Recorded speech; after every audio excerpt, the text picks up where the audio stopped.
ማለክቶቹ ስም ሲረግሙ ዳዊትስ እጥላል አይደለም ያለው በተገዳደርከው በዚህ ሕዝብ አምላክ በእስራኤል ጨፍሮች አምላክ በእግዚአብሔር ስም እመጣብሃለሁ።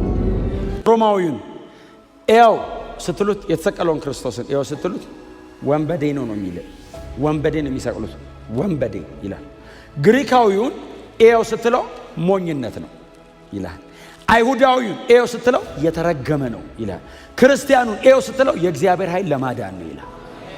ሰዎች ነን ግን ጳውሎስ ምንድነው የሚለው? ሁለተኛ ቆሮንቶስ ምዕራፍ 10 ላይ እንሄድና ከቁጥር 3 እስከ 6 ድረስ ያለችውን በጌታ በኢየሱስ ክርስቶስ ስም አነባለሁ። የጌታ ቃል እንደዚህ ይላል። የምንኖረው በዚህ ዓለም ቢሆንም የምንዋጋው በዚህ ዓለም ስልት አይደለም። ደግሞም የምንዋጋበት የጦር መሳሪያ የዚህ ዓለም መሳሪያ አይደለም። ይሁን እንጂ ምሽግን ለመደምሰስ የሚችል መለኮታዊ ኃይል ያለው ነው። በእግዚአብሔር ዕውቀት ላይ በትዕቢት የሚነሳውን ክርክርና ከንቱ ሐሳብ ሁሉ እናፈርሳለን። አእምሮንም ሁሉ እየማረክን ለክርስቶስ እንዲታዘዝ እናደርጋለን። መታዘዛችሁ በተፈጸመ ጊዜ አለመታዘዝን ሁሉ ለመቅጣት ተዘጋጅተናል። ጌታ የተባረከ ይሁን። የሁለተኛ ቆሮንቶስ ምዕራፍ 10 ላይ ያለ የጌታ ቃል ክፍል ነው። አብረን አስቀድመን ያነበብነው ሁለተኛ ቆሮንቶስ ምዕራፍ 10። እዚህ ሁለተኛ ቆሮንቶስ ምዕራፍ 10 ላይ ጳውሎስ የተነሳበት በአገልግሎቱ ላይ ወይንም በሐዋርያዊ ጥሪው ላይ የተነሳበት አንዳንድ አምባጓሮ ነበረ። ቆሮንቶስ ቸርች ላይ የቆሮንቶስ ቤተክርስቲያን እንደምታውቁት በጳውሎስ ነው የተተከለችው። 1 ዓመት ከ6 ወር አካባቢ 18 ወራት ሙሉ ጳውሎስ እዛ ከተማ ተቀምጦ በጣም ዋጋ ከፍሎ ቤተክርስቲያኒቱን አስተምሯል። እንዲያድጉ በጣም ብዙ ዋጋ ከፍሏል። በጣም ብዙ ዋጋ ከፍሏል። አሁን ምናልባት እኛውን እያሳለፍን ያለነው በሳምንት 3 ቀን ነው። በቋሚነት እንደዚህ በዋና ጉባኤ በሳምንት 3 ቀን ነው አብረን የምናሳልፈው። ጳውሎስ በየቀኑ ነበር ባይዘው የሚያገኛቸው። በየቀኑ 1 ዓመት ተኩል ያክል በየቀኑ ምናልባት በሳምንት 2 ቀንና 3 ቀን ብታደርጉት የ4 ዓመት የ5 ዓመት ከዛም በላይ ማለት ነው አብሯቸው ያሳለፈው። በጣም በከባድ ሁኔታ ነው ጳውሎስ በመካከላቸው አብሮ የቆየው። እንደውም አንዳንዴ በኑሮ ሁሉ እንዳይከብድባቸው ስለሚፈራ ቀን አብሮ ድንኳን ሁሉ ይሰፋ ነበረ። ድንኳን ይሰፋል በጣም እንዳይከብድባቸው ማለት ነው። እና ሐዋርያዊ መብቴን ሁሉ አልተጠቀምኩም ይላል ቆሮንቶስ። አሁን እኔ ሐዋርያ እኮ ነኝ አለ። አሁን እንደ ኬፋ ሙሉ መብት አለኝ ይልና ግን እኔ መብቴን አልተጠቀምኩም። አሁን እናንተ ላይ ከበድከን ልትሉኝ አይገባም። ሐዋርያዊ መብቴ ነው። እሱን ሁሉ መብቴን ግን ትቼ በእናንተ መካከል ስኖር የበለጠ ወደታይ ዝቅ ብዬን ያገለገልኩት ይላል። እና ቆሮንቶሶች በጣም ደስተኛ ናቸው። በእውነት በዚህ በጣም ደስተኛ ናቸው። በብዙ ነገርም ከጳውሎስ ጋር አብረዋሉ። ግን በኋላ ላይ ግን በመካከላቸው ከሌላ ስፍራ የመጡ አንዳንድ ሐሰተኛ ወንድሞች መጥተው በመካከላቸው ልባቸውን አሳመጹ፣ እልከኛ ነገር አደረጓቸውና ብድግ አሉ ቆሮንቶሶች። ከዛ ጳውሎስን ከየት እንደመጣ ሁሉ አናውቅም፣ ማን አንተ ሲጀመር ራስህ ከየት እንደመጣ ራሱ እናውቃለን ሲሉ ለሐዋርያዊ ጥሪው ጳውሎስ የሚያቀርበው የተወሰነ መከላከያ አለ። አሁን 9 ላይ 11 ላይ ሄዳችሁ ብታነቡ ይሄም ዛሬ መሆን ያነሳውት ክፍል መንፈሳዊ ውጊያን መሃል ላይ ጳውሎስ አመጣው እንጂ ክፍሉ ከላይ ጀምሮ አውዱ ከሱ ጋር የተያያዘ ነው። በርግጥ ይላል ጳውሎስ ለሌላ ሐዋርያ ባልሆን የናንተ አይደለሁም እንዴ? አሁን ሌላው አይበለኝ ችግር የለውም፣ የናንተ ግን ሐዋርያ አይደለሁ እንዴ ብሎ በጣም ወረድ ብሎ ዝቅ ብሎ ይከራከራል። ምዕራፍ 10 እናንተ ከቁጥር 1 ጀምራችሁ ታነቡት ምን ይላል? ቁጥር 1 ላይ እኔ ጳውሎስ በእናንተ ፊት ስሆን አይናፋር ከእናንተ ስርቅ ደፋር የተባልኩ አያችሁ ነኝ አይደለም ያለው እያሉኝ ነው። የዛ ሩቅ ተቀምጦ ነው አጉል ደፋር እንደዚህ የሚጽፈው። እዚህ ቢመጣ አይችልም አሉኝ። እናንተ ፊት አይናፋር ከእናንተ ስርቅ ደግሞ ደፋር ተባልኩ። ነኝ ወይ ግን አይደለም እመጣለሁ ይላል ጳውሎስ። እመጣለሁ እያልኳችሁ ያለሁትን ነገር ፊት ለፊት እለዋለሁ። እና እነዛ ናቸው ያሉት ባይዘ ዝም በለው እባክህ አሁን እዚህ ቢመጣውን ማለት ይችላል አይችልም። ከየት እንደመጣ ነቀም እንደዛ ሩቅ ተቀምጦ እዛ ክንክራውስ ምናምን ተቀምጦ ፀጉሩን እየተላጨ አይሁድ መሃል ተቀምጦ እዛ ደብዳቤ እየጻፈ ከእናንተ ሲርቅ ነው ደፋር እንጂ እዚህ ቢመጣ አይናፋር ነው ሲሉት ከእናንተ ጋር ስሆን አይናፋር ከእናንተ ስርቅ ደፋር የተባልኩ መጽሐፍ ቅዱስ እንደሆነ እያሰበ አይደለም ጳውሎስ የጻፈው። ባይዘው አባባላቸውን እኮ ነው የጻፈው። ሲመጣ አይናፋር፣ ሲርቅ ደፋር። ጌታ ይባረክ። እንደዚህ አይነት ሰዎች አይጠፉም። ግን ጳውሎስ እንደዚህ አይደለም ማለት ምክንያቱም ነገሩ ፐርሰናል አይደለም፣ የእግዚአብሔር መንግስት ጉዳይ ነው። እኔ ለግል መብት አይደለም እየተከራከርኳቸው ያለሁት ነው የሚላቸው። የጠራኝ እግዚአብሔር ነው። ደግሞ በእናንተ መካከል ደግሞ በዚህ መንገድ በጣም ዝቅ ብዬ ሳልከብድ ነው የኖርኩት። ስለዚህ በዚህ ጉዳይ መጥቼ ሳወራ ፐርሰናል አይደለም። እንደውም ጳውሎስ በጣም ዋጋ ከፍሏል። ቆሮንቶስ በጣም እንደውም ዋጋ አስከፍሎታል። እንኳን እነሱ ላይ ሊከብድ ይቅርና ከብደውበታል። ከብደውበታል። እግዚአብሔር የተመሰገነ ይሁን። እንደዚህ እንድናገለግል ጌታ ሁላችንን ይርዳን። በእውነት በጣም ሞር አድቫንስ ሄዶ የእግዚአብሔርን ጥሪ ፉልፊል ለማድረግ የሚታገል አገልጋይ መሆን ቀላል ነገር እንዳይመስላችሁ። ሃምብል መሆን ቀላል አይደለም። በጣም ትሁት መሆን ቀላል አይደለም። በእውነት ነው የምላችሁ። አንዳንዴ አገልግሎት እንግዲህ እዚህ መሆን አገልጋዮች አሉ፣ እዚህ ውስጥ መሆን የማያችሁ አገልጋዮች አላችሁ። ጌታ ይባርካችሁ። ከተለያየ ቦታ የመጣችሁ አገልግሎት በባህሪው አንዳንድ አገልግሎት በባህሪው ትህትናን የሚነጥቅ እስኪመስል ድረስ ከባድ ሆኗል አይደል? አሁን የአገልግሎቱ በቃ ከጸጋው ጋር አብሮ የሚሰጥ እስኪመስል ድረስ አይደል? ልክ እንትኑ ጸጋው ሲመጣ ቀና ማለት ትሁት መሆን ትዕቢተኛ መሆን ቀላል ነው። ትሁት መሆን ነው ከባድ። አመፀኛ መሆን በጣም ቀላል ነገር ነው። ጌታን እየመሰሉ መኖር ነው ከባድ። ዓለምን መምሰል ምን ይከብዳል? አሁን ዓለማዊ ለመሆን እኮ ደቂቃም አይፈጅም። መፈለግ ብቻ በቂ ነው። ክርስቲያን መሆን ነው ከባድ። እና ጳውሎስ በጣም ትሁት፣ በጣም ልቡ የተሰበረ፣ በጣም ዝቅ ያለ በጸጋውም በእውቀቱም በገንዘቡም ጭምር በሁሉ ነገሩ አብሮ የሚደክም አይነት አገልጋይ ነው ጳውሎስ። እና እንዴ እኔን በዚህ ልትከሱኝ አትችሉም ይላቸው። በፍጹም አትችሉም። እንደዛ በመካከላችሁ ስለመጡት ሰዎችም መጥቼ መልስ እሰጣለሁ፣ ግን እስኪመጣ ድረስ ብሎ ነው የሚጽፈው። ከዛ በኋላ ደግሞ መንፈሳዊ ውጊያን ይጽፋል። እሷን ነው ከኔ ጋር የምናየው። ቁጥር 3 ምንድን ነው የሚለው? የምንኖረው በዚህ ዓለም ቢሆንም የምንዋጋው በዚህ ዓለም ስልት። የምንኖረው በዚህ ዓለም ቢሆንም ማለት ምን ማለት ነው? የቀድሞ ትርጉም እጁ ላይ ያለ ሰው ምንድን ነው የሚለው? ምንም በሰው ልማድ ብንመላለስ ማለት ምን ማለት መሰለ? ሰው ነን ማለት ነው። ምንም በሰው ልማድ ብንመላለስ ማለት ፍጹም ሰው ነን ማለት ነው። ውጊያችን፣ መዋጊያችን፣ መሳሪያችንና የምንዋጋው አካል ስጋዊ አይደለም እንጂ እኛ ግን ፍጹም ሰው ነን። ዓለም ላይ ያለው ሰው አይነት ነን። ምንም በሰው ልማድ ብንመላለስ ማለት አሁን ጳውሎስ አንዳንድ ሐሳቦችን ሲያወራ ይሄ ሰው የሰው አይደለም እንዴ ሊሉት ነው። ከዚህ በኋላ ባሉት ምዕራፍ ለምሳሌ ምዕራፍ 12 ላይ ሶስተኛ ሰማይ ብዙ ጊዜ ምናነ ሶስተኛ ሰማይ ሄዶ የመጣበት የመገለጥ ብዛት ምናነ የእግዚአብሔር መኖሪያ ገነት ገባው ምናምን ሲል ሰው አይደለም እንዴ ሊሉት ነው። ስለዚህ ጳውሎስ እንደዚህ ይላል፣ ምንም በሰው ልማድ ብንመላለስ የሚለው የሚጠቀመው ትክክለኛ ቃል አለ። ጳውሎስ የሚጠቀመው ትክክለኛ ቃል ማንም መሬት ላይ ተወልዶ አድጎ እንደሚሞተው ሰውዬ ምንም ፍጹም ሰው ነን ማለት ነው ትርጉሙ። ምንም በሰው ልማድ ብንመላለስ ሰው ነን ማለት ነው። አሁን ይሄ በእኛ ዘመን አሁን ስታስተምሩት አሁን እኔ አሁን እዚህ ጉባኤ ላይ ቆሜ አሁን ፍጹም ሰው ናችሁ ስል እውነቴን አይደለም ያልሆናል እንዴ? ሰውና የሆነ ነገር የሆነ ሰው አለ እዚህ ሰው ነን አይደል? አሁን ጳውሎስ ቀጥሎ ያለውን ነገር ሲያወራ ሌላ አይነት ትርጉም እንዳይሰጡበት ወይንም ወደ ሌላ ጽንፍ ተጎትተው እንዳይወጡ ጳውሎስ ሰዎች ነን፣ በሰው ልማድ ነው የምንመላለሰው። እንደ ማንኛውም ፍጥረታዊ ሰው ይርበናል፣ ይጠማናል፣ ይደክመናል፣ እንተኛለን፣ እንነሳለን። አንዳንድ ነገር በደንብ ያቀተናል። እከሌ ያቃተኝ የሚለው ያቀተናል፣ እከሌ የሚከብደው ይከብደናል። የእከሌ ቻሌንጃችን ነው። ሰው ነን። ሁሌ እንደምላችሁ በጣም ዝቅ እንዳላረጋችሁ መንፈሳዊ ሰው ነን። ጎናችሁ ያለው ሰው ወንድሜ እህቴ በሉት እስቲ። ቼክ አርጉት። ሰው ነን፣ ሰዎች ነን። አሁን ጳውሎስ እንደዚህ ያለ በሰው ልማድ ነው የምንመላለሰው። ምን ማለት ነው? ሰው ነን። አሁን አንዳንዶች ይመጡና አይደለንም ይላሉ። ጳውሎስ እንደዚህ አለ፣ በሰው ልማድ ነው የምንመላለሰው አለ። ምን ማለት ነው? ትዳሰሳለህ ማለት ነው። ትነካለህ ማለት ነው። ምሳሶ ይጋብዛል ማለት ነው። ትበላለህ ማለት ነው። ጠማኝ ውሃ ስጡኝ ትላለህ። ደክሞ ትጸልያለህ፣ ጸልዩልኝ ትላለህ። ያቅታል። አሁን እኛ ጥበበኛ የሚመስለን ተንኮለኛ ነው።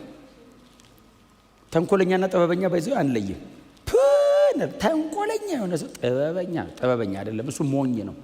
ተንኮለኛ ሞኝ ነው ባይዘው። ለምን መሰለ? ወጥመዱ ዞሮ ይዟል እግሩን። ባክፋይሩን አትችለውም ባይዘው። የተደረገ ነገር እግዚአብሔር ነው አንዴ መልሶ እንደ እግሩን ነው የሚይዘው። አይቻልም። ጥበበኛ ከነገሩ በስተጀርባ ያለውን ጄኒዩን ኦሪጂናል ነገሩን የሚያገኝ ማለት ነው። ለምሳሌ በእኛ ላወራላቸው። ለምሳሌ የተሰቀለ ክርስቶስ እንደተሰቀለ ሆኖ የተወሰነ ሰው አንድ ሮማዊ፣ አንድ ግሪካዊ፣ አንድ አይሁዳዊና አንድ ሌላ ማን አለ? ሮማዊ አለ፣ ግሪካዊ አለ እና አይሁዳዊ አለ፣ አንድ ክርስቲያን አቆማችሁ ሮማዊውን ኤው ስትሉት የተሰቀለውን ክርስቶስን ኤው ስትሉት ወንበዴ ነው የሚል ወንበዴ ነው የሚሰቅሉት፣ ወንበዴ ይላል። ግሪካዊውን ኤው ስትለው ሞኝነት ነው ይላል። አይሁዳዊውን ኤው ስትለው የተረገመ ነው ይላል። ክርስቲያኑን ኤው ስትለው የእግዚአብሔር ኃይል ለማዳን ነው ይላል። አሁን ሶስቱ ክሊርሊ ፊት ለፊት ያለውን ነገር ነው ያዩት። ክርስቲያኑ ነገሩ የተደረገበትን ምክንያት ነው ያየው። እሱም የተሰቀለ ሰው ነው እኮ የሚያየው። ከጀርባው ግን የእግዚአብሔር ልጅ የሰው ልጆችን ለማዳን እንደሞተ አውቆታል። ኦሪጂናሊ ነገሩ የሆነበትን ነገር የሚያውቅ ማለት ነው ጥበበኛ ማለት። ሶፊያ ማለት ትርጉሙ እሱ ነው ባይዘው። ላቭ ኦፍ ዊዝደም ነው አይደል? ጥበብ ላቭ ኦፍ ዊዝደም እኮ ነው አይደል? እውቀትን የሚወድ ማስተዋል ደግሞ ያንን እውቀት አፕላይ የምናደርግበት መንገድ ማለት እኮ። ክብር ለእግዚአብሔር ይሁን። ስለዚህ ጳውሎስ እያወራ ያለው ምንም እንደ ሰው ለማድ ብንመላለስ ግን ደግሞ መንፈሳዊ ነው ውጊያችን፣ አንደርስታንድ እናደርገዋለን፣ ይገባናል። በጣም የሚገርማችሁ ፎር ዩር ሰርፕራይዝ እኛ በጨለማው ዓለም የሚደረገው ነገር መንፈሳዊ እንደሆነና ነገ ውጤቱ ማቴሪያሉን ሪልም አፌክት እንደሚያደርገው እንደምናውቁሉ በጨለማው ዓለም ያሉትም እንደሚያውቁ ታውቃላችሁ። የኛን የምንሰራው ስራ መንፈሳዊ እንደሆነና ነገ ከነጎዲያ መንግስታቸውን ግንጥልጥሉን እንደሚያወጣው ያውቃሉ። እነሱም አንደርስታንድ ያደርጉታል። ባይዘው እነሱም በዲመኒክ ስፒሪት መንፈሳዊ ዓለም ላይ ነው የሚሰሩት። እኛ ብቻ እየሰራን እነሱ ባይመሮ ብቻ የሚሰሩ እንዳይመስላችሁ። ስፒሪቹዋል ነው ውጊያው፣ ስፒሪቹዋል ነው። እነሱ መንፈሳዊ ዓለም ላይ ይሰራሉ። ስለዚህ ነው ጳውሎስ የምንዋጋው በሰው ልማድ አይደለም። መንፈስ ቅዱስ እኛ ላይ ሆኖ እንደሚሰራ ሁሉ አጋንንት ደግሞ ሰው ላይ ሆኖ ይሰራል። ከሰውየው ጋር አይደለም ጦርነታችን፣ ከጀርባ ካለው መንፈሳዊ አካል ጋር ነው። የዳዊትና የጎልያድ አሁን አንደኛ ሳሙኤል ምዕራፍ 17 አሁን ኖርማል ታሪክ አይመስልም? ኖርማል ታሪክ ኖርማል አይደለም። ዳዊትና ጎልያድ የተዋጉት እኮ ባይዘው በጦርና በምናምን እኮ አይደለም እኮ መንፈሳዊ እኮ ነው ውጊያቸው። ሁለቱ ያወሩትን ስሙት። ጎልያድ መጣ እንደዚህ አንተ እኔ ውሻ ነኝ እንዴ በትር ይዘብኝ የምትመጣው አለውና ከዛ ምንድነው ያለው? እገልህና አለው ለሰማይ አዋፋትን ለምድር አራዊት ስጋን ሰጣሉ ብሎ በአማልክቶቹ ስም ረገመው ይላል። በፍልስጤም አማልክቶች በአቃሮን በነ በኤልዜቡል ማለት ነው። የአቃሮን አምላክ ነው በኤልዜቡል። ትዝ ይላችኋል ኢየሱስን ሰድበውታል። አንተ በአጋንንት አለቃ አጋንንት መታወጣና የአጋንንት አለቃ ነው ባይዘው በኤልዜቡል። በኤልዜቡብ ነው ትክክለኛ ትርጉሙ። በኤልዜቡብ ማለት የዝንቦች ንጉስ ማለት ነው ትርጉሙ። የሰይጣንን ቆሻሻ ፐርቨርትድ የሆነ ኔቸር የሚያሳይ በጣም ቆሻሻ የዝንብ ንጉስ አስበዋል። አንድ ዝንብ ራሱ እንኳን ንጉሱ ቆሻሻነቱ የቆሻሻ ክምችት እንደ እግዚአብሔር ንጹህ ቅዱስ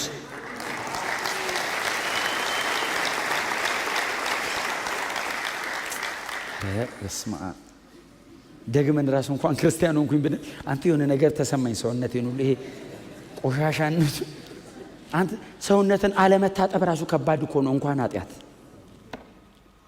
ሰይጣንን የዝንቦች ንጉስ ነው ስሙ ነው ባይዘው ስሜ ነው ብሎ እኮ ነው ራሱ እውነቱን እኮ ነው። ስም መገለጫ ነው ተቀለጫል።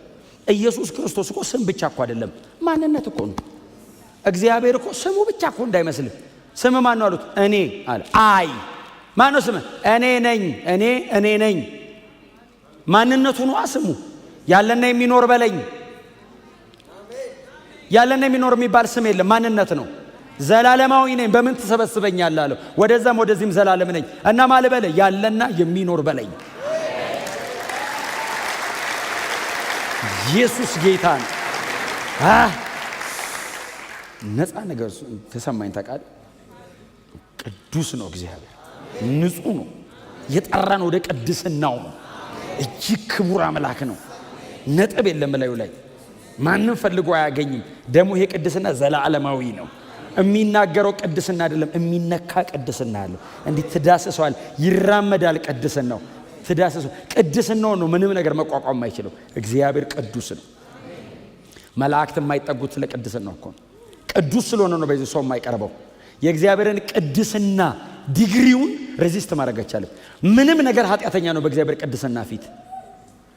ጨረቃና ፀሐይ ስንፍና ይከሳቸዋል የሚል ቃል ምን አድርጋ ነው? አሁን ፀሐይ ቀርታ አታውቅም። ኢያሱ ነው አንድ ቀን ያቆማት። በሰላም እኮ ነው የምትወጣው የምትገባው። ሰነፍ ናት አለ። ሰነፍ አይደለችም ፀሐይ። በእግዚአብሔር ቅድስና ፊት ግን ማን ጎበዝ አለ? የኛ አምላክ ብቻውን ያኖረናል። በማንም አይኖርም። እርሱ በራሱ ሕይወት አለው። ሁሉ ከእርሱ በቀዳው ይኖራል። እመካለሁ። ታውቃለህ፣ ልቤ የሆነ ይሞላል። ስሙ የተባረከ ይሁን እና በአማልክቶቹ ስም ሲረግሙ ዳዊትስ እጥላለሁ አይደለም ያለው። በተገዳደርከው በዚህ ሕዝብ አምላክ በእስራኤል ጭፍሮች አምላክ በእግዚአብሔር ስም እመጣብሃለሁ። አይ ስፒሪቹዋል ነው። አሁን የሚበልጠው አምላክ ነው የሚያሸንፈው። የጎልያድና የዳዊት ሳይዝ አይደለም። ምንም ሳይታለም የተፈታ ነው። ጎልያድና ዳዊትን ለግጥሚያ ማታቀርባቸውም፣ ለድርድርም አይመች። ምንም ወሬ ራሱ አይወራም። ጎልያድና ዳዊት ማን ይበልጣል ተብሎ። ጦርነቱ ግን የአማልክት ስለሆነ ነው ዳዊት ያሸነፈው። እግዚአብሔር በልጦ እንጂ ዳዊት በጣም ስማርት ሆኖ አይደለም። አሜን በሉ። ክብር ለእግዚአብሔር ይሁን። ጳውሎስ ምንድን ነው ያለው? የምንኖረው በዚህ ዓለም ቢሆንም አለና ቀጥሎስ የምንዋጋው በዚህ ዓለም ስልት አይደለም ይላል። ያኛው ምንድን ነው የሚለው? እንደ ሰው ልማድ አንዋጋም። ጳውሎስ ጌታ ይባርከው። በእውነት የተባረከ ነው እሱ። ሰማይም ይባርከው። በእውነት ምን አይነት ሰው ነው! እንዴት አይነት ሪች ነው! ማወቅ አንድ ነገር ነው፣ ያወቀውን መግለጥ ሌላ ነገር ነው። በእውነት እግዚአብሔር እንደው እንደዚህ ሰው ብዙ ነገር ይስጣል። ምን ያጓጓናል አሁን ዘንድሮ? ምንም በቃ ይሄን እውነት እያበራ በዚህ አኑረን ጌታ። እንደ ሰው ልማድ ብንመላለስም የምንዋጋው ግን በሰው ልማድ አይደለም። ሰውነን ውጊያ ያለብን አለ ጳውሎስ። እርግጠኛ ነኝ የቆሮንቶስ ቸርች እንደኛ እንደዚህ አሁን በጣም ብዙዎቻችሁ ስነ መለኮታን እንደምትማሩ አውቃለሁ። እንደኛ በተለያየ መንገድ ዕውቀት በጣም የታጠቁ አይደሉም። አንዳንዶቹ ገና እየሰሙ ነው። የምንዋጋው ሲል ሰው ናቸው አላለም። ያው ጦርነት አለባቸው አለ ነው። በቃ እንግዲህ እናዘጋጅ ይላል። ደግሞ ጥቅስ አይጠፋም። ባይዘው ጴጥሮስ ሰይፍ ይዞ የሰው ጆሮ ቆረጠ ምናምን የሚል በቃ እነዚህ በሰው ልማድ ግን አንዋጋም ማለት። ውጊያ አለብን። ጦርነቱ ግን የተለየ ነው። የምንዋጋበት መንገድም ደግሞ ሌላ ዲፍረንት ነው። ስፒሪቹዋል የምንዋጋበት የጦር መሳሪያ የዚህ ያለ መሳሪያ አይደለም። የታጠቅነውን መሳሪያ ለመግለጥ ለማብራራት ሰውነታችን ላይ የለበስናቸውን የጦር ትጥቆች ለማብራራት ወይንም እነሱን ለመግለጥ ምናልባት ምድራዊ የሆነ የጦር ትጥቅን ጳውሎስ እንደ ምሳሌ ተጠቅመዋል። ትዝ የሚላችሁ ከሆነ ኤፌሶን ላይ መንፈሳዊ ውጊያ ስናጠና ተነጋግረናል አይደል? 7 የጦር ትጥቅ 7 ናቸው። ከጭንቅላቱ ጀምሮ 7 አካባቢ ይመስሉኛል። የመዳን ራስ ቁር፣ የጽድቅ ጥሩር፣ የእውነት መታጠቂያ፣ የሰላም ወንጌል ዝግጁነት፣ የእምነት ጋሻ፣ የቃሉ ሰይፍ እና ጸሎት 7። አሁን የጦር ትጥቆቹን ስታያቸው ጳውሎስ ብዙ ጊዜ እንደዚህ አይነት ውጊያዎች ምናምን ሲጽፍ እስር ቤት ሆኖ ነው የጻፈው። በተለይ ኤፌሶን ሲጽፍ እስር ቤት ሆኖ ስለጻፈው የሚጠብቀውን ሮማዊ ወታደር እያየ ነው አይደል የጻፈው። እስር ቤት ውስጥ ሆኖ ስለሆነ የሚጽፈው ሰውየው ራሱ አይቴ ለምን እንደምትይ በደንብ ነው እያዩ ያለ ተቀል ወገቡ ምን ልበለው እውነት ይልና እንደዚህ ሲወጣ ምን ሊያረገኝ ይላል ሰውየው ራሱ አያውቅም። እድለኛ ሰውዬ ነው። መንፈስ ወገስ ገብቶ ተብራራ። እየጻፍኩ ነው ለኤፌሶን ቸርች። ምንድነው የምጽፈው ሲለው የለበስከውን መንፈሳዊ የጦር ትጥቅ አድርግ፣ የሰላም ወንጌል ዝግጁነት። ወንጌል ስርጭት ማለት አይደለም አይደል ትርጉሙ? ምክንያቱም ተጫምታችሁ ቁሙ ነው የሚል ሂዱ አይልም። ሂዱ ነው ወንጌል ስርጭት፣ ይሄ ቁሙ። ስለዚህ ለወንጌል ስርጭት ማቴዎስ 28:20 ይበቃናል። ይሄኛው አፍተሮል ወንጌል ስርጭት የማይልም ወንጌልም አይደለም የሚለው አፍተሮል በወንጌል በኩል የተገኘ ሰላም ነው። ኤሬን የምትል ቃል ናት። ኦኬ ነው። ኤኒዌይስ ነው የጦር ዕቃዎቹ ጳውሎስ ምንድን ነው መዋጊያ መሳሪያችን ስጋዊ አይደለም አለ፣ ምሽግን ለማፍረስ ግን ብርቱ ነው። ክብር ለእግዚአብሔር ይሁን። ከዛ ደግሞ እጃችን ላይ ያለውን ጋሻውን አየውና 4 ማዕዘን ነሐስ ነው። መሐሉ ላይ 4 ሌየር ያለው ሌዘር ነው እንደዚህ የተወጠረ። ስለዚህ የእምነት ጋሻ አለ። እዚህ ወገቡ ላይ የታጠቀው እውነት የተባለው መታጠቂያው ላይ ደግሞ እንደዚህ የተቀመጠ ሰይፍ አለ፣ የቃሉ ሰይፍ። ከዛ በኋላ እዚህ ጋር ደግሞ አለው እንደዚህ የሚወረወረው ፍላጻ ጸሎት። በሁሉ አይነት ጸሎት በማንኛውም ሁኔታ በመንፈስ ብሎ ጸሎትን 3 አደረጋለ። በሁሉ አይነት በማንኛውም ሁኔታ በመንፈስ፣ በሁሉ አይነት ጸሎት በማንኛውም ሁኔታ በመንፈስ። ሁሉ አይነት ጸሎት ሆኖ በማንኛውም ሁኔታ ሆኖ በመንፈስ ካልሆነ በስመ አብ ጸሎት እንደዚህ ለምዶ መድገም ሲጀመር ለምዶ አይደገምም። ሌላ ምን ይሄን ቤት አፍርሶ መስራት ይሻላል ያለ መንፈስ ከመጸለይ። የጦር ትጥቆቹን ታጥቀን እንጠብቀዋለን። አይ ፉሊ አርምድ ነኝ ድሬስድ ነኝ ብለ ታጥቀን ግጥም አድርገህ ቆመ በቃ ዝግጁ ነኝ ስትል ኖ እኔ በምልህ መንገድ ነው የምትዋጋው ነው የሚለው። እስቲል የሚመራ ያስፈልጋል። እስቲል መንፈስ ቅዱስ ገቨርን ሊያደርገው ይገባል። ያኔ ነው ድል ያለው። ስለታጠቀ ብቻ ማን ያሸንፋል? በትጥቅ ጠላቶች አይበልጡም እንዴ? እስራኤልን ይበልጧታል እኮ። በላም ምንድነው ያለው? እስራኤል እንደዚህ አይቱ ባላቅ አንድ እጁ ላይ ጦር መሳሪያ የለም አታዩም አለ ህዝብ። ሲል በሬ የሜዳ ሳርን እንደሚበላ ጠላቶቹን ጥርግ እያደረገ ነው የመጣው። መሳሪያ እኮ የለውም እጁ እና ድል ያለው ጦር መሳሪያ ላይ አይደለም። ዳዊት የተናገረው አንድ ስቴትመንት አለ ለጎልያድ። ድል አለው በጦር በጭሬና በመሳሪያ እንዳልሆነ ዓለም ሁሉ እንዲያውቃለው። እስቲ አሜን በሏ። ጎልያድ ከጭንቅላቱ እስከ እግሩ ታጥቆ ነው የመጣው። በዚህ በኩል ድል እንደሌለ ዓለም እንዲያውቅ እግዚአብሔር አንተን አሳልፎ ይሰጠኛል አለው። ድል ያለው መሳሪያው ላይ አይደለም ማለት። አሜን በሏ። ይሄ መሳሪያ ጳውሎስ ያለው የጦር ትጥቅ ጳውሎስ የሚናገረው የዚህ ቁጥር 4 ላይ ያለው የጦር መሳሪያ ጠፍጥፈን ቀጥቀጠን ቀረጽ አውጥተን ምናምን የለበሰን ነው አይደለም። ኢትስ ኤ ጋድ ጊቨን ነው። ኢትስ ኤ ጋድ ጊቨን። ኤፌሶን 6:10 ላይ የእግዚአብሔርን የጦር ዕቃ ነው የሚለው። የእግዚአብሔር የጦር ዕቃ እንደነ ኢሳይያስ 65 አካባቢ እግዚአብሔር እነዚህን የጦር ዕቃዎች ለብሷቸው ያውቃል። ባይዘው የጽድቅን ጥሩር ለብሶ መጣ ይላል። እግዚአብሔር ራሱ ማለት ነው ጥሩር ለብሷል። የራስ ቁር እግዚአብሔር ለብሶ ነበር የሚሉ ቃላቶች አሉ። ራሱ ተጠቅሟቸዋል። ስለዚህ ጳውሎስ ሲያስቀምጣቸው የእግዚአብሔርን የጦር ዕቃ ኢትስ ኤ ጋድ ጊቨን። ቃሉ የሱ ነው። ጸሎት ጽድቅ የሱ ነው። እውነት የሱ ነው። የጊዜው ቃል ሬማውም ሎጎሱም የሱ ነው። የሰላም ወንጌል መጫሚያ የሱ ነው። ፕሬየር የሱ ነው። የጦር ዕቃዎቹ የሱ ናቸው። ሬዲ ሁን፣ ድሬስድ ያደርግሃል። ቀጥሎ ምንን የት ጋር እንደምትጠቀም ዳይሬክት ያደርግሃል። አሜን ነው። ግን በጣም በጣም በጣም ዋይዝ መሆን አለብን። አሜን በሉ እስቲ። ጦርነት ውጊያውን ከሰርክላችን መውጣት አለብን።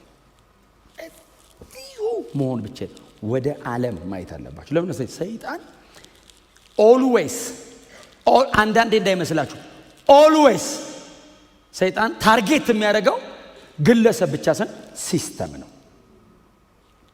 ሲስተም ነው የሚይዘው። ለምሳሌ አሁን መንፈሳዊ ጋር ሳስተምር ይላችኋል። አርኮን የሚባለው አለቆች ተብሎ የተጠሩት አርኮን ነው አይደል? ስሙ አለቃ የሚለው ትክክለኛው የግሪኩ ቃል አርኮን ነው። አርኮን ማለት አለቃ ማለት አይደለም። ትርጉሙ ቀጥታ ቃሉ አለቃ ማለት አይደለም። በአንድ ቦታ ለብዙ ዘመን የኖረ ማለት ነው። ረጅም ዘመን በመኖሩ ምክንያት ገዢ የሆነ ማለት ነው አርኮን ማለት። ሲስተም ላይ ነው። ለምሳሌ ባቢሎን እነ ፋርስ የተለያዩ ኪንግደሞች ግሪኮ ሮማንን ብታዩ የትኛውንም ኪንግደም ብታዩ ሰይጣን የሚይዘው ሲስተሙን ነው የሚይዘው። ሲስተም ተያዘ ማለት መነቃነቅ አይቻልም። እንደ ክርስቲያን በጣም ጥበበኛ መሆን አለባችሁ። ሰምታችሁኛል? ውጊያችንን በስነ ስርዓት መጽሐፍ ቅዱሳዊ ማድረግ አለበት። ጳውሎስ ለምን ይመስላችኋል ሃይራርኪ ይሰብክ ነበር? ሃይራርኪ መዋቅር ይሰብካል ጳውሎስ። አስቀድሞ ስለ ነገስታትና ስለ መኳንንት እንዲጸልይ ጸሎት አለ እኮ ቸርቻው። መጀመሪያ እዛ መንግስት ላይ ጸልዩ ስለ ነገስታትና ስለ መኳንንት። ጳውሎስ ይሄንን ይጸልያል መቼ ነው? ኔሮ በሚገዛበት ቤተክርስቲያንን መዝጋት አይደለም። ኔሮ ከሮም ወደ ምስራቅ ጣሊያን የሚሰራ መንገድ ክርስቲያኖችን እንደ ካምፋየር እያደረገ እያነደደ መንገድ የሚሰራ በነበረበት ዘመን ላይ ጳውሎስ ምንድነው ያለው? ስለ ነገስታትና ስለ መኳንንት ይጸልይ፣ ጸጥና ዝግ ብለን እንድንኖር። ያ ሴትል ካላረጋ ጸጥና ዝግ ብለን መኖር አትችልም። ፍራንክሊ ስፒኪንግ እውነቱን ነው የምነግራችሁ። ከጥቂት ጊዜ በኋላ መጸጸት ስለሌለብን ቀን ነው። አሁን ቀን ነው። በጣም ሲሪየስሊ ዩ ሃቭ ቱ ቢ ውጊያችሁን ሲሪየስ ማድረግ አለባችሁ። ሲስተም ላይ መስራት መልመድ አለባችሁ። ሰምታችሁኛል? የተቃውሞ ጸሎት ከምንጸልየው በዘለለ ወክ ማድረግ አለብን። የሆነ ዘመን የተጸለየ ጸሎት ነው የሚመለሰው። አሁን እኛ ከለፋን፣ አሁን ከተጋን፣ አሁን መንፈሳዊ ውጊያን በእውቀት ካደረግነው ልጆቻችን ደስ ብሏቸው ይኖራሉ። ስለዚህ ውጊያችን እዚች ጋር ካለች የሆነ ሰርክል ውስጥ ካለች ጸሎት አልፎ ጸሎቱ አደባባይ መመለስ አለበት። መራመድ አለብን። እኛ ፕራክቲካል መሆን አለበት። አሜን ነው። ኮንሸሱን ጳውሎስን ይቱ በነበረበት ዘመን ያሉ ቅዱሳን በጣም ኮንሸስ እንዲሆኑ ነው የሚፈልገው። እኛ ልክ የሆነ ነገር ሲባል ይሄ መንፈሳዊ ነገር አይደለም እንላለን። የቱ ነው መንፈሳዊ? መንፈሳዊ ያልሆነ አለ እንዴ? ሲጀመር እኛንን እኮ ይሄ መንፈሳዊ አይደለም። መንፈሳዊ ነው ሁሉም ነገር። ዓለም ከሁለት መንፈሳዊ ዓለም ውጪ መሆን አይቻልም። ወይ የእግዚአብሔር ነው፣ የእግዚአብሔር ካልሆነ በዛው ቅጽበት የሰይጣን ነው። ከእግዚአብሔርና ከሰይጣን ውጪ የሚባል ሶስተኛ ደሴት የለም ዓለም ላይ። ወይ በእግዚአብሔር መንግስት ነው፣ በእግዚአብሔር መንግስት ካልሆነ በቅጽበት በዛኛው መንግስት ነው። የጥበብና የእውቀት መዝገብ ነው ይለዋል ክርስቶስን። የጥበብና የእውቀት መዝገብ፣ የእግዚአብሔር እውቀት የተብራራውም የተገለጠውም በክርስቶስ ነው። በዚህ ላይ የሚነሳ የሰው ትዕቢት፣ የትኛውም አጌንስት ክራይስት የሚነሳን ነገር እግዚአብሔር ሪቢሊዮን ነው የሚለው ታውቃለህ አይደል? እግዚአብሔር አሁን በእግዚአብሔር እውቀት ላይ የሆነ ሐሳብ ሬዝ ሲያደርግ እግዚአብሔር የሚለው አመጽ ነው ይላል፣ ትዕቢት ነው። ጳውሎስ እንደዚህ ያለ እናፈርሰዋል። በምን? በእውቀት፣ በእግዚአብሔር ቃል፣ በክርስቶስ፣ በወንጌል፣ በተሰቀለው በክርስቶስ። እዚህ ከተማና እዚህ ቸርች ላይ ነው አይሁድ ምልክትን ይሻሉ፣ የግሪክ ሰዎች ጥበብን ይሻሉ። እኛ ግን የተሰቀለውን ክርስቶስን። በምንድን ነው የምታፈርሰው? የተሰቀለውን ክርስቶስን እየሰበክን። ዲናያል የሆነውን ስፒሪት በምንድን ነው የምትመታው? በጸሎት ኦፍ ኮርስ። ከዛ ውጭስ እውቀት ስለሆነ የምናፈርሰው በእውቀት ነው። እውቀት ስለሆነ በእውቀት ነው የምናፈርሰው። ከእውቀቱ ጀርባ ያለውን ኃይል በጸሎት እንመተዋለን። እውቀትን ግን በእውቀት ነው የምናፈርሰው። ከዛ ቁጥር 6 የመጨረሻው መታዘዛችሁ በተፈጸመ ጊዜ አለመታዘዝን ሁሉ ለመቅጣት ተዘጋጅተናል ይላል። ኢየሱስ ክርስቶስ ጌታ ነው። መታዘዝና አለመታዘዝ፣ መታዘዝና አለመታዘዝ በጣም እኛ ሰፈር ከወረድነው እንትን አድርግ አታርግ ነው። እግዚአብሔር ጋርና በእግዚአብሔር ቃል ከወሰድነው መታዘዝና አለመታዘዝ ለቅዱስ ቃሉና ለወንጌል ምላሽ መስጠትና አለመስጠት ነው። እግዚአብሔር አይታዘዝም የሚለው ምን አይነት ሰው ነው? በልጁ በክርስቶስ ኢየሱስ በኩል ያቀረበው ነገር እምቢ ሲል በቃ አልታዘዝም አለ። አልታዘዝም። አለመታዘዝን የምንበቀለው አለ ጳውሎስ፣ መታዘዛችሁ እየተፈጸመ ነው። ለወንጌል፣ ለእውነቱ፣ ለቅዱስ ቃሉ ስትታዘዙ አለ ጳውሎስ። ታዘዘ ብቻ አይደለም እግዚአብሔር የሚለው አለመታዘዝን ይበቀለዋል። ክብር ለኢየሱስ ይሁን። በወንጌል እውነት ላይ እሺ ስንል የክርስቶስ ኢየሱስን አዳኝነት ስለ ኃጢአቴ በመስቀል ላይ እርቃኑን መሞቱን በእውነት እኔን ለማዳን ቤዛዬ መሆኑን የኔን የኃጢአት ዕዳ በሙሉ ወስዶ ዕዳዬን ከፍሎ እኔን በነፃ መልቀቁን ይህንን ሳምን አምናለሁ። በእርሱ በኩል ካልሆነ የዘላለም ሕይወት የሚባል የለም ብዬ ይህንን አምናለሁ ስለ እግዚአብሔር ከሰማይ ታዘዘ ይልና አለመታዘዝን ተበቀለው። ክብር ለእግዚአብሔር ይሁን። ይሄ ለአዳዲስ ሰዎች ብቻ ማወራው አይደለም፣ ለሁላችንም የማወራው ነገር ነው። በእውነት በእግዚአብሔር ቤት ውስጥ በእግዚአብሔር መንግስት ውስጥ ለቅዱስ ቃሉ የሚገዛ ለእግዚአብሔር ሐሳብ የሚገዛ እንደ እውነት ለሆነው ነገር የሚታዘዝ ትውልድ ያስፈልጋል። መበቀል አለብን አለመታዘዝን፣ እልከኝነትን መስበር አለብን፣ ትዕቢትን ማዋረድ አለብን። በእግዚአብሔር ዕውቀት ላይ የሚነሳ የሰውን ሐሳብ ማስገዛት አለብን። ሰሬንድ ማድረግ አለበት። የትኛውም ዕውቀት ከዘላለም ሞት ፍርድ ሰውን አያድነው። በክርስቶስ ኢየሱስ በኩል የተገለጠውን ይሄንን ዕውቀት መቀበልና በዚህ በጸጋ ማመን ብቻ የዘላለም ሕይወት ይሰጣል።